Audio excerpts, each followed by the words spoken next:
Is Fujimoto a part of top five?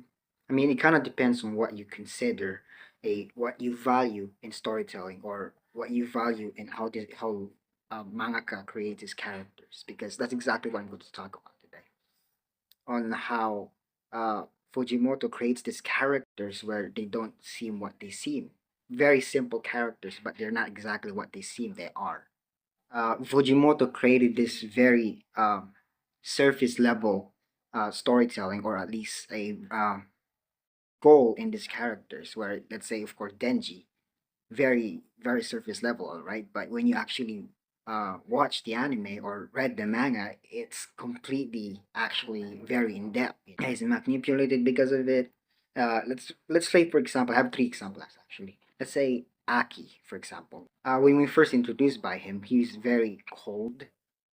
You know, we get reminded all the time how he doesn't really care so much about his teammates. But right after what happened with Reze arc, he saves Angel. He gave out his will to Power and then Denji during his final hours. This is, by the way, a spoilers. By the way, I should have written down earlier ago. I hope I did.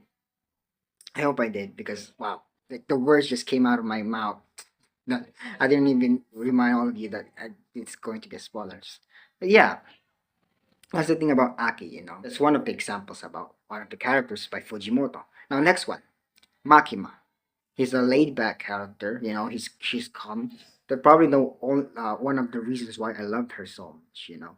But it kind of makes you think, like, she's so calm, like a monk, that does she even desire anything?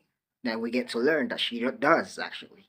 Like, she desires so much that what she desires is a complete utopia, overwhelming utopia. That's when then she realized that she has to go. She has to go. That kind of dream that she wants is not ideal, because of this very iconic quote. I think this is during when they were dating. The line says, "Good movies won't be good if bad movies didn't exist." That's my favorite line of all time in that movie, or in the show, basically. And I think that's one of the main philosophy of Makima, basically, and uh, how she became the main villain of the show. You may ask that this is this is very common in films and media, where a character isn't exactly what they are. But I have one more character, and it has something to do with Honshi, uh, the character that's going to appear in next season. Actually, this argument is very most prominent in this character called Honshi. With this character, Fujimoto uses a familiar trope when flips its power dynamic, and then exposes all the fans, how fans react differently on this character depending on his gender, which kind of reveals this moral immunity. I'm definitely going to create a separate video involving that, because it's a very complex topic, and Konshi is a really complex character to have a conversation. Now, with this all in mind, is Fujimoto a part of top five? You tell me. Chainsaw Man, Fire Punch, which doesn't have an anime for some reason. He does also, however, have a movie called Look Back, which finally has its own live action. Now you tell me, is he a part of top five? I don't know. Yeah, that's kind of what exactly we want to talk about right now. Hope you like, subscribe.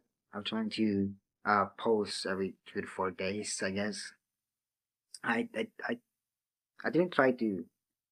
I don't like to record every night, because I don't know if the light is enough to, you know, hit me. But also because of the fact that I was trained to think that when it's nighttime, you have to be quiet now.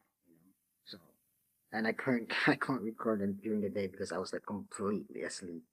So yeah.